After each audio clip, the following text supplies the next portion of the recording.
Welcome into another edition of Talkin Ducks. The #1 team in the nation, Oregon, has no issues whatsoever with Illinois. We'll break that game down. And then a big one coming up. Oregon headed to the Big House to take on Michigan.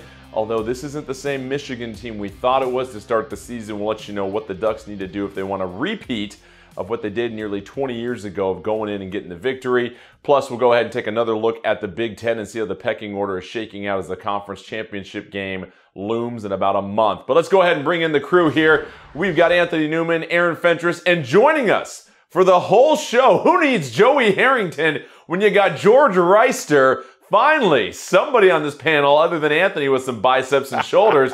Great to have you here, George. How you doing, my man?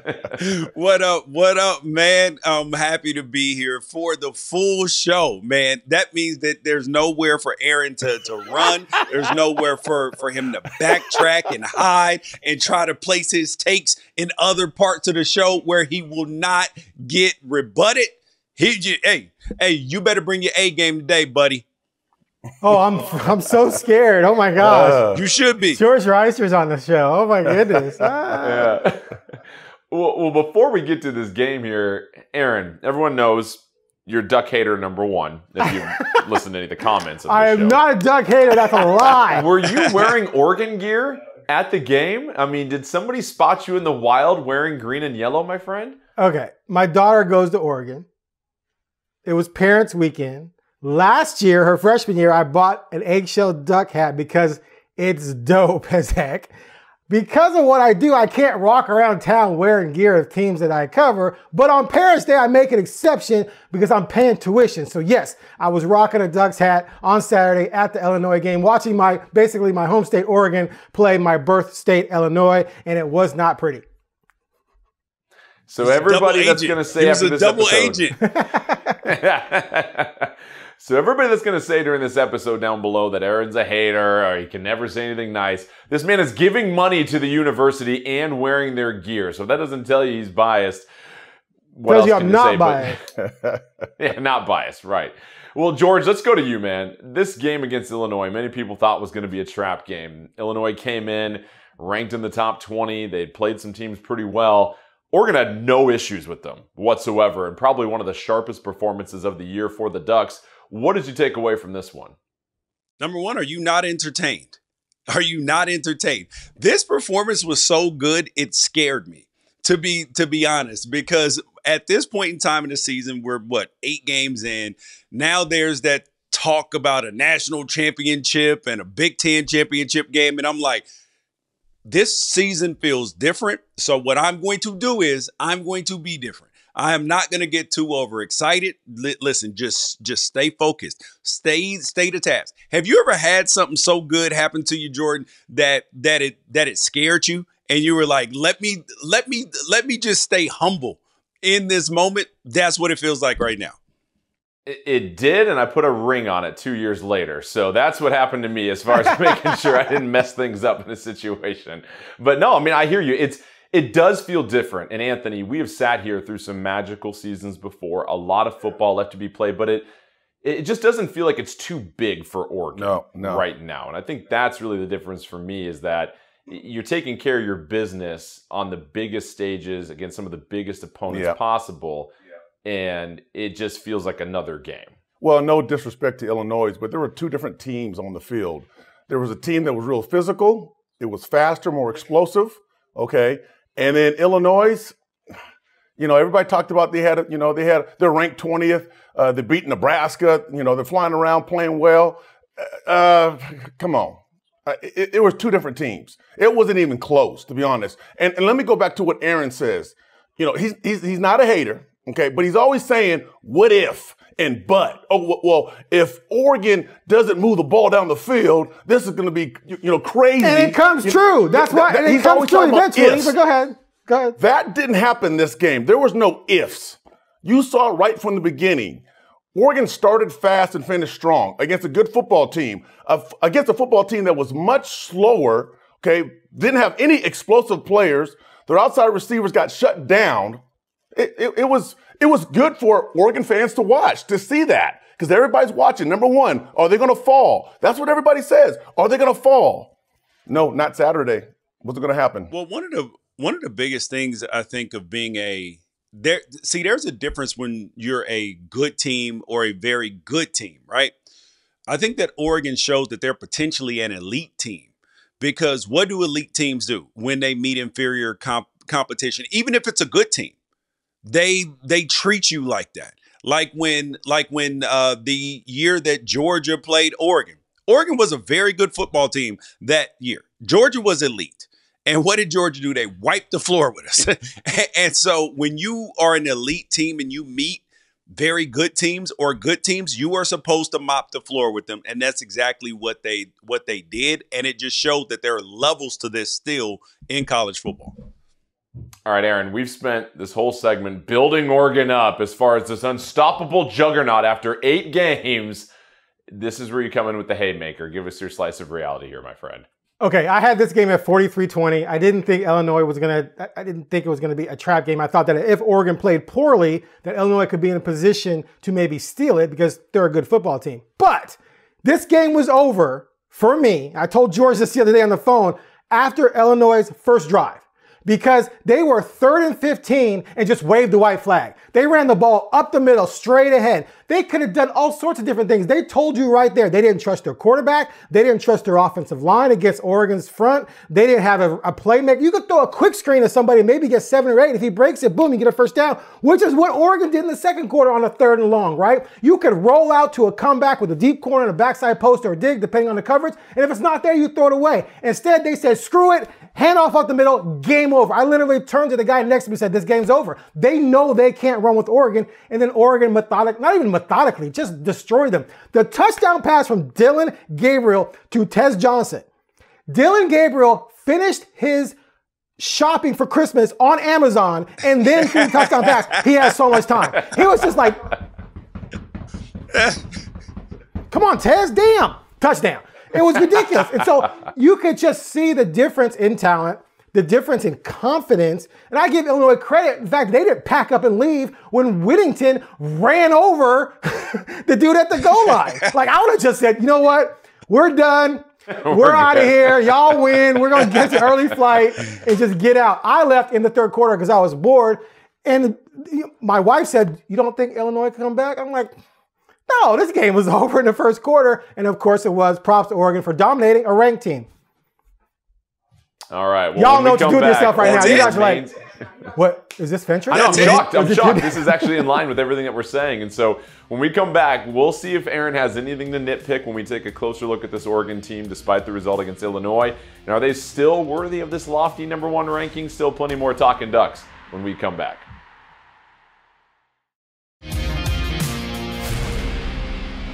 Welcome back to Talkin Ducks. Oregon gets the dominant victory over Illinois. And Anthony, let's start with this Oregon defense. You always have a close eye on things. What are we seeing from the defense week after week, especially in this performance against the Illini? Remember, Joey bought me a shirt, and it says they're getting better. And I should have wore that shirt because the defense, since game 1 against Idaho, they are getting better. I mean, think about this. This is crazy. They had 8 TFLs. 8 TFLs. That means you're playing on the other side of the ball. They had 7 pass breakups. Wow. Are you kidding me?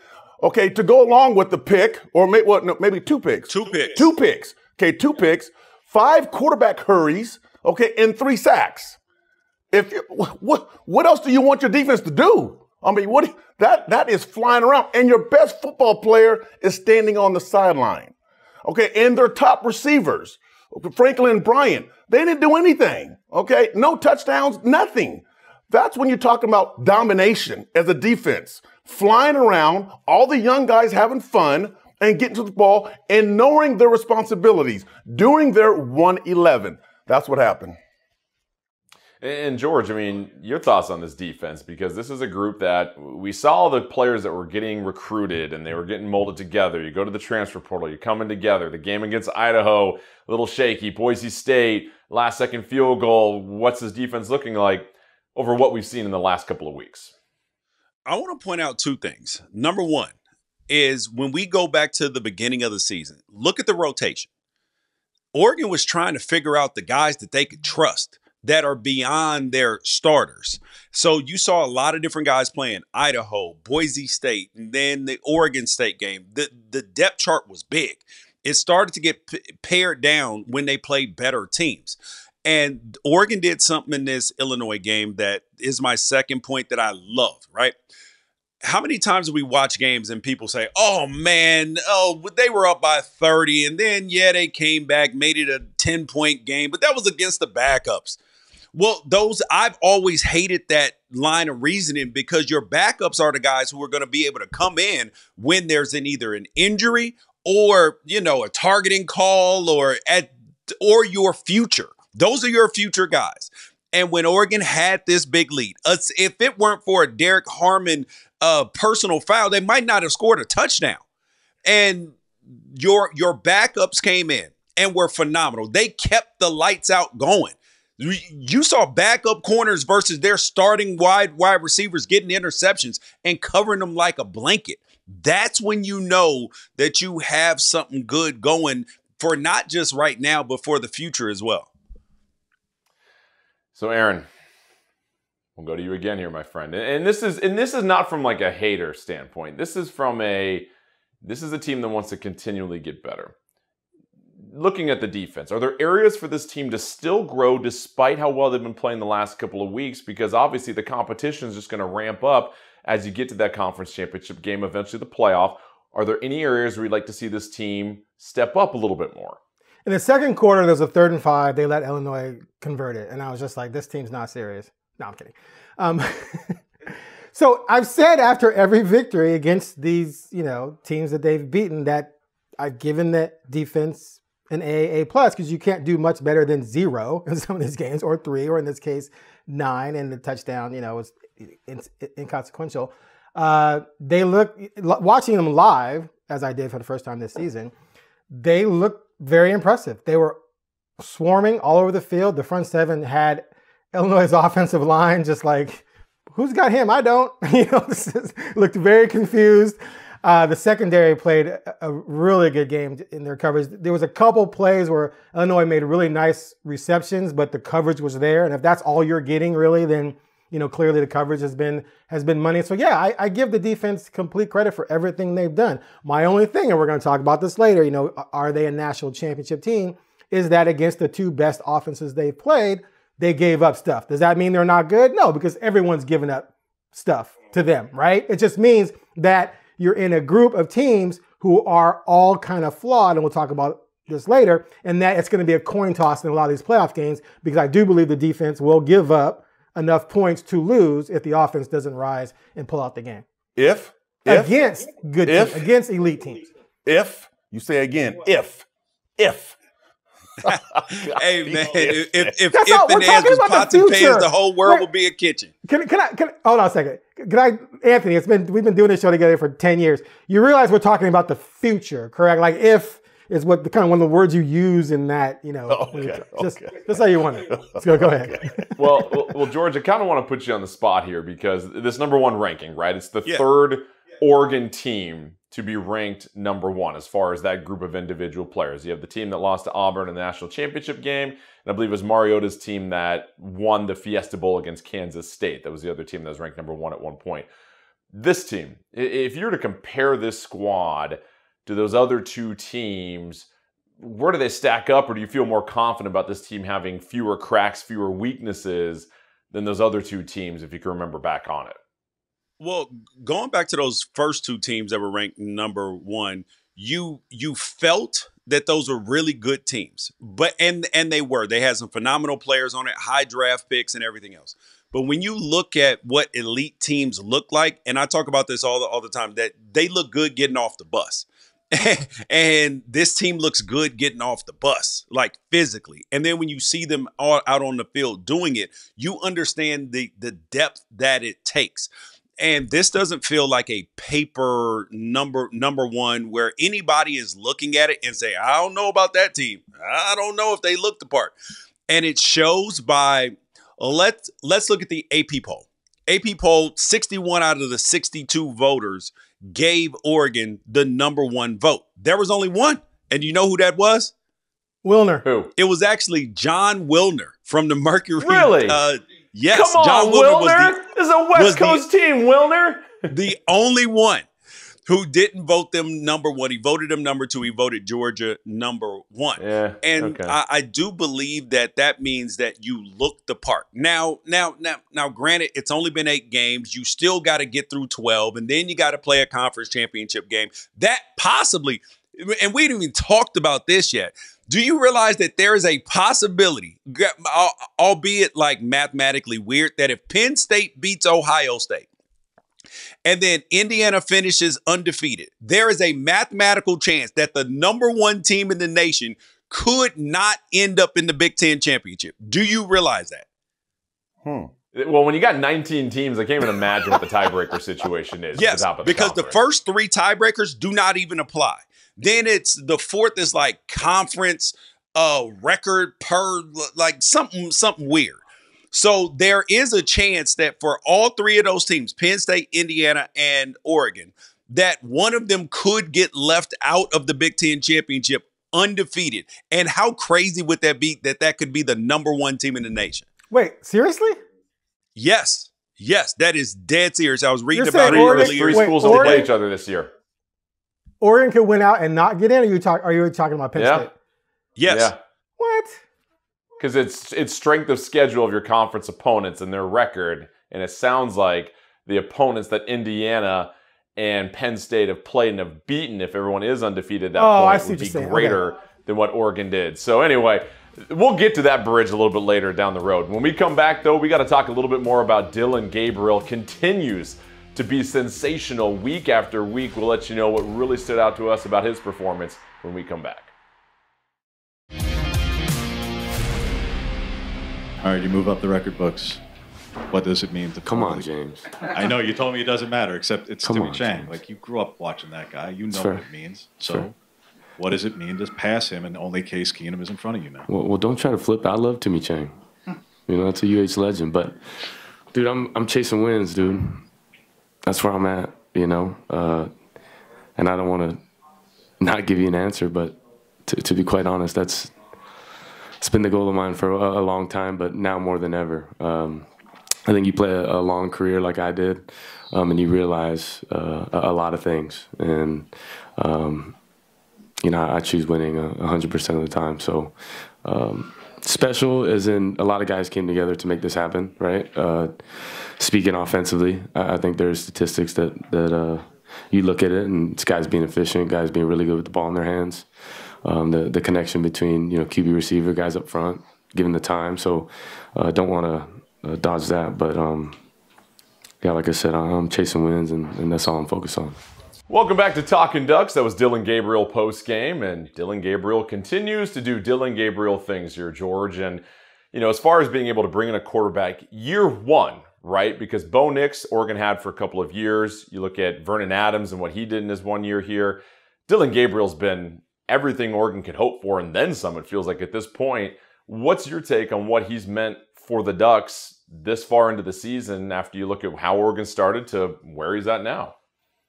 Oh, he looks comfortable now. This looks like he's no longer in his first year, that he's graduated. It's like when you have a freshman and about more than halfway through the season, you're like, that ain't a freshman no more. Yeah. That's not a first-time transfer. This is a dude who is putting his stamp on this football team, and you see it just keeps ratcheting up every single week. And you see a little bit more of that fire that when Dan called him a fire-breathing dragon, now you starting to see some of that because you see it in his eyes. You can just tell in his intensity on the sideline. It's getting bigger. He's played in so many big games that you knew that there wasn't going to be a big game that, you know, because he's played in the Red River rivalry, he's played in bowl games, played, you know, all over the place. And now you see that he sees what's potentially in front of him, and he's going to keep this team focused. And it is a great leadership opportunity for Novosad, for Dante Moore, for Moga, for everybody else that's on this roster. That way, when he's gone next year, they know how a quarterback is supposed to look, react, and behave and command this team. And Aaron, he's putting together these performances. He's now the Heisman Trophy favorite. It's no longer Ashton Genty. It's no longer Travis Hunter. It is Dillon Gabriel. Do you feel he's the Heisman favorite at this point? And then you look at what's ahead and the fact that Oregon might not lose another regular season game the way that they've been playing. I mean, we haven't had this type of conversation since Marcus Mariota was here, honestly. We didn't last year, kind of? I guess not. Anyway. I guess a little bit. Yeah, with Bo Nix, that's right. That's right. Down the stretch. Yeah. I guess there's a lot of football left. He's definitely playing well. Ward had a bad game this past week, and they won with him having a bad game, so that hurts him in Miami. Genty, like I said, I just don't buy the mid-major Heisman candidate. Never have. Not, even when Ty Detmer won it in '91, I threw up in class one day in college back then because it was just so disgusting. So yeah, I think it's between Travis Hunter and Dillon Gabriel right now. And for me, I love the two-way guy. I love still that Woodson won it over Manning. I thought that was just such a departure from the path of giving it to the quarterback, give it to the quarterback. So I do think you have to give Hunter a chance to win this. But Gabriel's been awesome. And I don't think anyone really thought he wasn't going to be. At the very least, he was going to be very good because he was very good at Oklahoma. And so you would expect him to play well with the talent that they have. The only negative, I always come up with one. He has 5 picks already, whereas last year he only threw 6. So his touchdown percentage is up. His touchdown percentage is also down a little bit, but that's severe nitpicking because he doesn't have to perform at a ridiculous, Mariota-like level when he would put up 500 total yards in the game and 6 touchdowns because they're blowing teams out. What matters most is that in the Ohio State game, he stepped up every time he needed to answer the bell against Ohio State. So that's the signature win, plus how steady and methodical he's been in the blowout victories. So his numbers could be better, but that's not on him. He's doing everything he needs to be a contender. Absolutely no doubt. Anthony. I'm going to go Cam Ward and then Dillon Gabriel. And even though Ward had a bad game? Even though Ward had a bad game? Well, no, because they're still 8-0. Okay. And then he's still, right now, Miami's offense is the number 1 offense in the nation. They're number 2 in the passing game. Dillon is playing lights out, and there's no doubt about it. Okay. He's got 2,000 yards, 15 touchdowns. Cam has 2,500 yards, 24 touchdowns. So he's still leading that when you talk about that individual award and then helping his team win. I like Travis Hunter. I get that. But you said it. There's still a lot of football left. There's a lot of football left. Hater! Oh, what? I got to be honest. I'm kidding. Look, if I had said all that, I'd be a hater, right? You say it, no one's going to say anything to you because you'll mollywop. Anyway, go ahead. Hey, I don't care about individual awards. Everybody wants a ring. That's all we care about. Get a ring. Get a ring. I got to be honest. I really have to be honest about this Heisman hype, right? I grew up dreaming and loving the Heisman Trophy, but it's become this quarterback award on the best team. So if that's the case, should Dillon be in the lead? Yes, right? And Boise State made a strategic mistake 2 weeks ago or 3 weeks ago when they were playing against Utah State and they pulled him out of the game basically at halftime after 13 carries. Look at the last 2 Heisman Trophy winners.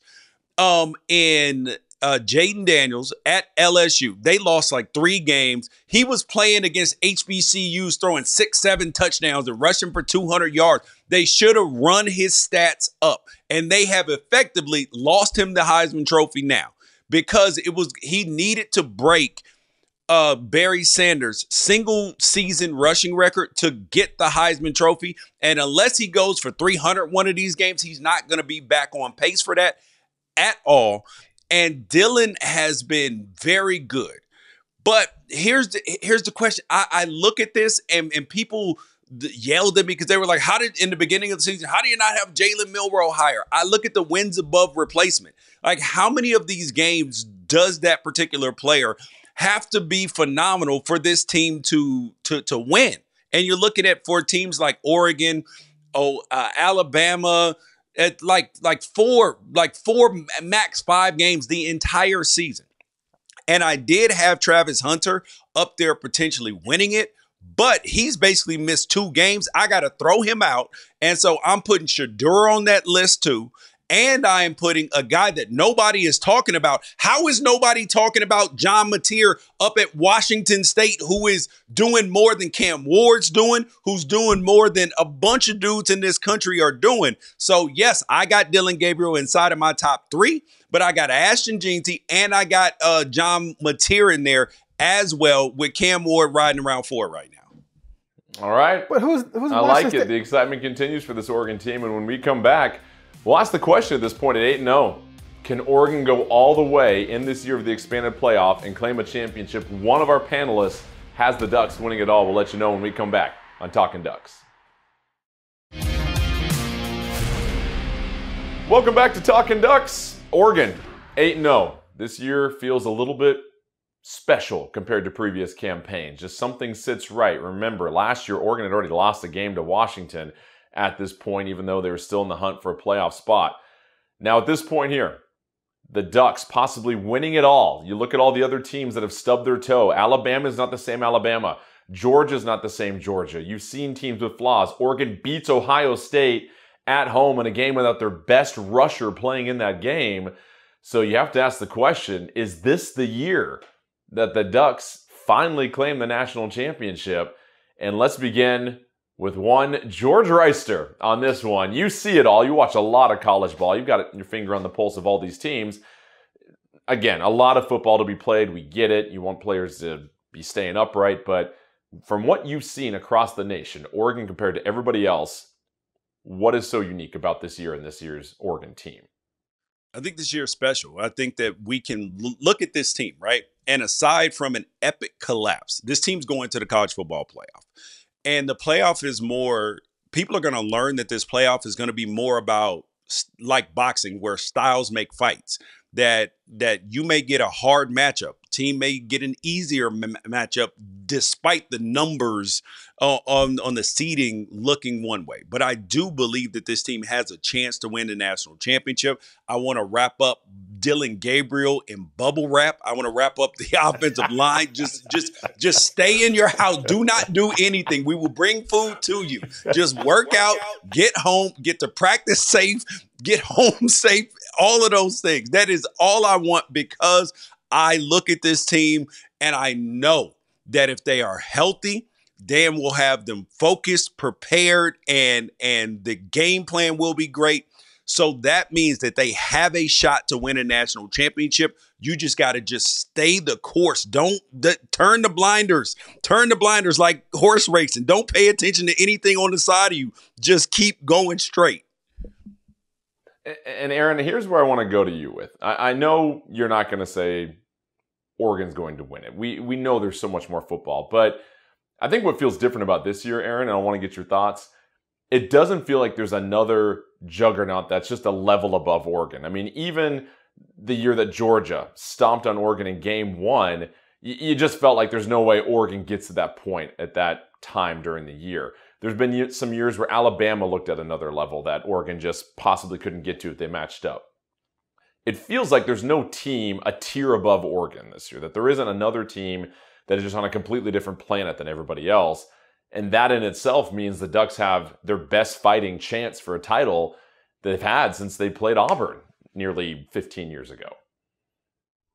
I don't know why people like to forget. I don't know why people like to forget 2014. All this ever stuff between Rubenstein and all this. Like 2014 team was favored against Ohio State in the national championship games, and they dominated the entire season, other than when they had offensive line issues and lost. So please, people try and pretend the 2014 season happened, because it did. Now coming back to this season, here's the only problem with everything you just said. Nothing. You're 100% on point. The Ducks have put themselves in a position to be considered amongst a group of teams that have a chance to win it, because no one has jumped out. Had Texas stomped Georgia, that might be a different view, but they didn't. Georgia lost to Bama, which has lost to Vandy. Like, it's just a mess. There's no clear team out there where you're like, that team's dominating. You brought up Georgia from a couple years ago, right? That team just looked supernatural, right? So yeah, Oregon's in the mix. The thing is, Oregon's in the mix as a team that could easily lose to any of those teams, the top 8. And they could easily beat any of those teams. So the question is, can they win? You said 2 or 3 times? in the top 8?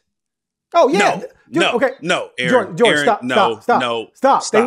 They won two. Okay, had they blown out Boise and won by 2 touchdowns over Ohio State, I'd be with you. They are 4 plays away from being 5-2, and we wouldn't be having this conversation. They didn't dominate Ohio State. They barely won by 1 at home. If they played at a neutral site.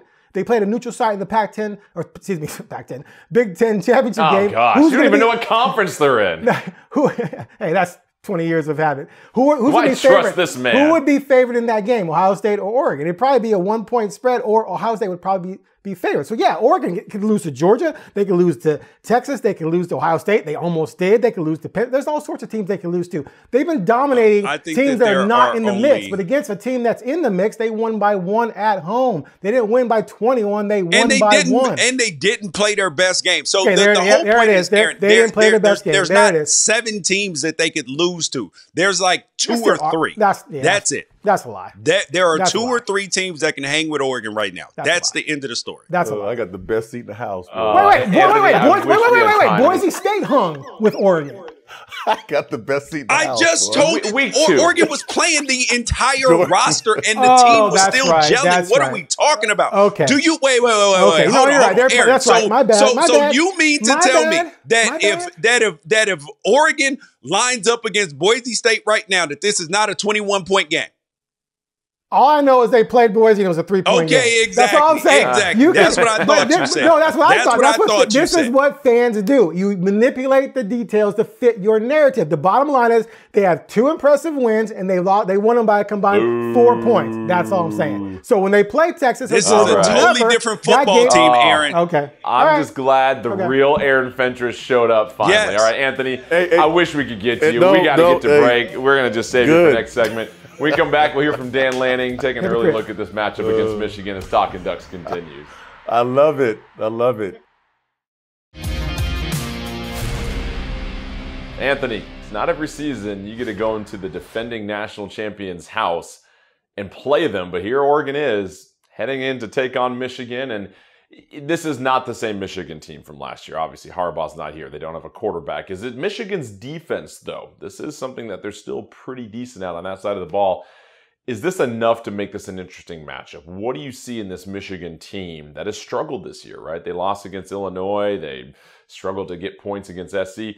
What do you see this game coming down to? Hey, I've been on a lot of teams that our defense has been really good, and our offense can't score 3 points.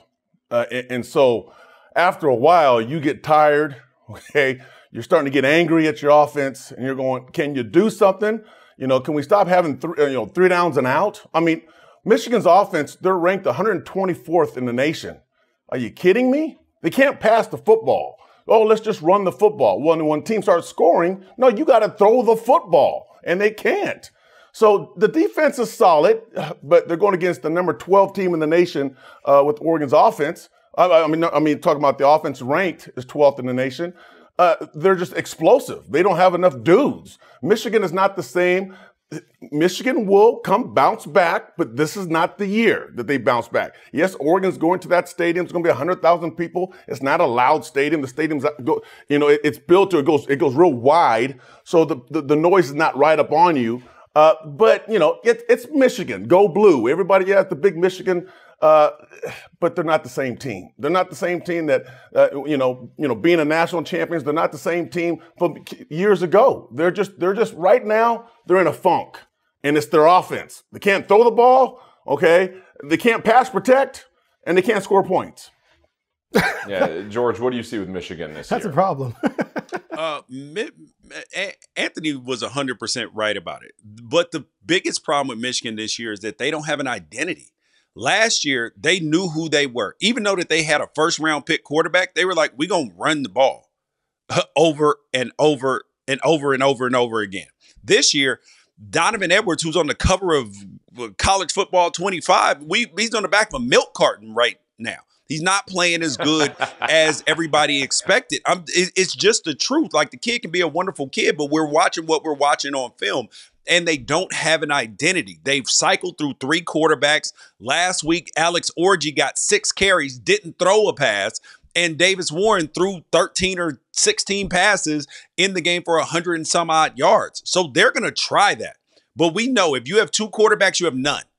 And they keep cycling through they're trying to find something instead of just saying, we are going to stick with this. And I'm telling you, they have been looking at this Oregon game and they're saying, we got to pull a trick bag out.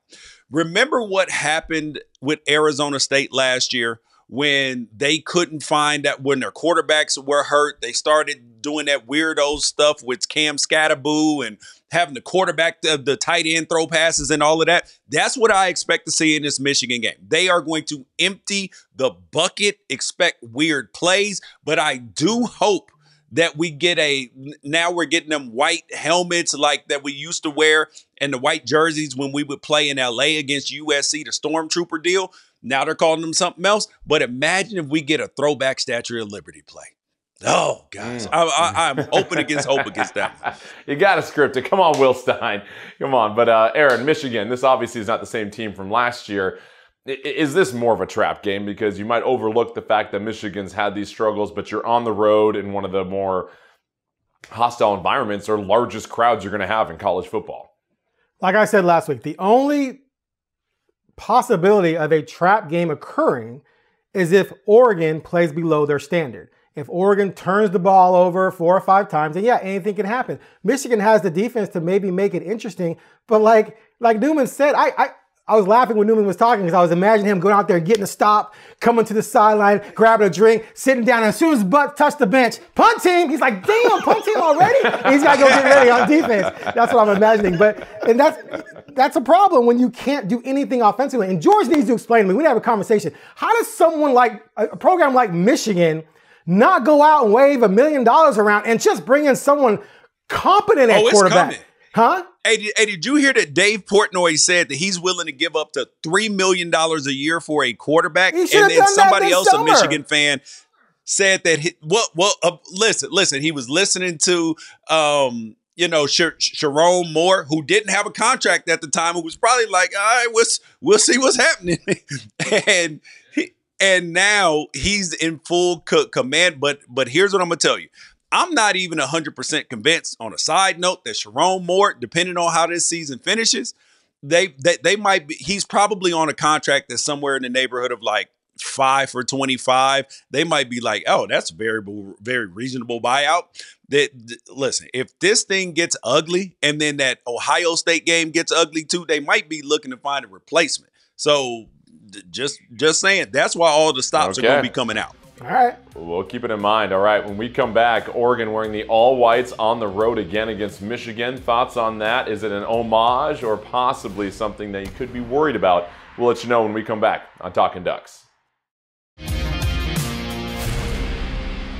Welcome back to Talkin Ducks. Oregon this year with their uniform combinations. And George, I've loved this. It's kind of been an homage to previous jerseys, and on particular games they're going to wear uniform combinations that attribute to a big game. Well, this is one here. 2007, Oregon goes into the Big House.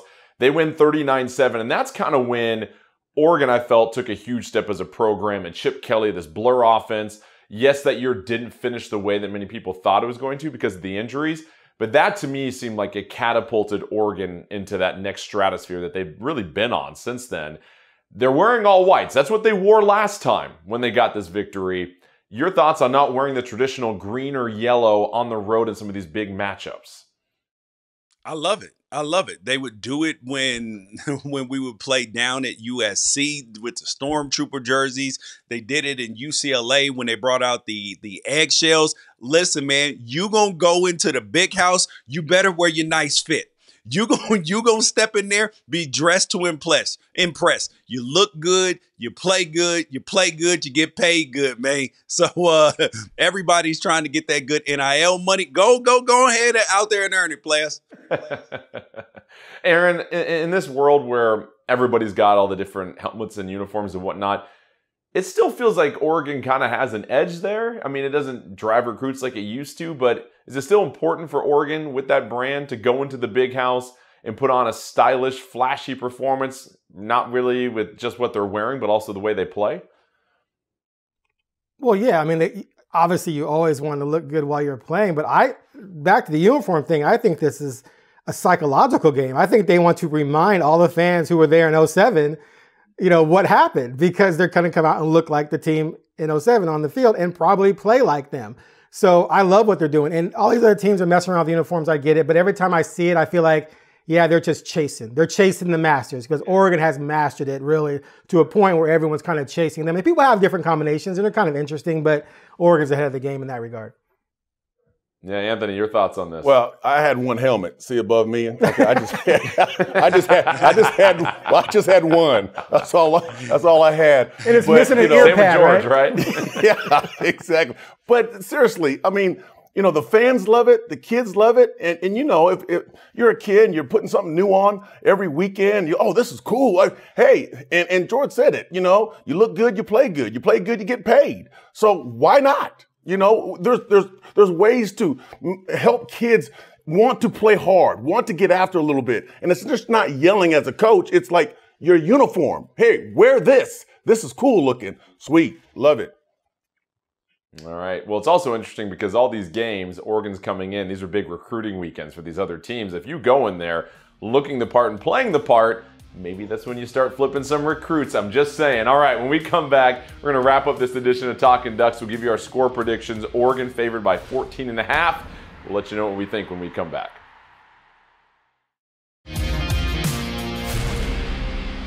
Welcome back. Time to close up shop here in this edition of Talkin Ducks. Oregon favored by 14.5 points on the road at defending national champion Michigan. Let's start with you, Anthony. Give me your score prediction and then the biggest key to this game for Oregon. I think Oregon wins by 17. I really do. I mean, Michigan has a poor offense. They're not very good.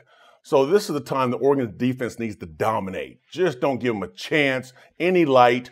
If you're throwing the football, it's interceptions or it's sacks. You're trying to, they're going to try to protect the quarterback somehow. So I think there's going to be a lot of screens and hitches and all things like that. But get after the quarterback and stop the running game, because they will run the football on you. So that will be a challenge. But this game, to me, won't be a challenge. All right, George. 38-16. And no, that's not 2 touchdowns. That is 1 touchdown and 3 field goals to make 16 points. I believe that this team has to get up early, get up 14, 21 points early, because now you're going to force Michigan to throw the football. And if they are forced to throw the football 30 times, that it could end up worse than 38-16. It'll be 52 to 10 at that point in time. So getting up early is the key to this game. Aaron. Look, I cannot come up with a way that Oregon loses this game unless they turn it over a lot. Like if you have a sloppy day and you throw some picks and get some fumble the ball, you change the game. Let's take Georgia's score, 38-16. If you take a touchdown drive away from Oregon and it's a pick 6 instead of the other way, now all of a sudden it's 31-23, right? So now you're in a dogfight. So that's the only thing that can beat Oregon, and they just don't turn it over a lot. So if they avoid that, and the game is not a complete rout right away, they actually might score more points than usual because they won't call off the dogs as early as they have in other games. So I'm right there kind of with George. I've been jockeying back and forth in terms of what number in the 30, but I'm going to go with 33-13 because I do think, and maybe I'm crazy, that Michigan might make it, like I said last week, semi-interesting early, but then Oregon pulls away. But I'm going to give Michigan the benefit of the doubt. They're going to have 100,000 fans there. They're going to be amped up. They're defending national champions. At least make it interesting for a quarter and a half, but Oregon's far superior. They should win. Yeah, I'm with you guys. I think this is going to be right on the spread, to be honest, just based upon Oregon being on the road, the way that Michigan can play defense. I've got Oregon winning 30-13. I think Michigan does get in the end zone. They get a couple field goals, Ducks, 3 touchdowns, couple field goals themselves. And I think the thing that this game comes down to, don't turn the ball over. It's simple. You just can't give a short field to this offense. And Dylan Gabriel seems dialed in.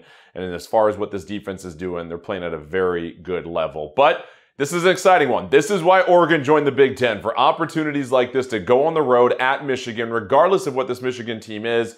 It's an opportunity to make a statement, and we'll see what they do. But thanks again for joining us. Big shout out to George as well. George, we got to get you on here more often. We'll just tell Joey that he can go, do what he needs to do for 2 weeks at a time, my friend. But appreciate you having us on the show. And don't forget, you can catch us on YouTube each week. And we'll see you next week after Oregon plays on the road at Michigan.